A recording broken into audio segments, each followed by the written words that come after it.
اگر جسمانی خون بہت زیادہ گاڑھا ہو گیا ہے تو زیادہ سے زیادہ پیاز کھائیں، خون پتلا ہو جائے گا۔ اگر پیٹ بڑا ہوا ہے تو کھانے کے بعد ناریل کا چھوٹا سا ٹکڑا کھا لیں، 3 دن میں پیٹ اندر کی طرف سکڑ جائے گا۔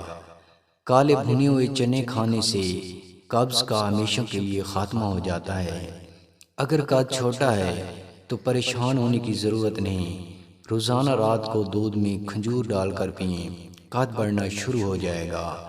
جو حضرات بلڈ پریشر کے مریض ہیں وہ زیادہ سے زیادہ دار چینی کھایا کریں۔ دمہ کے مریض زیادہ سے زیادہ اجوائن کھایا کریں، ان کے لیے بہت مفید ہے۔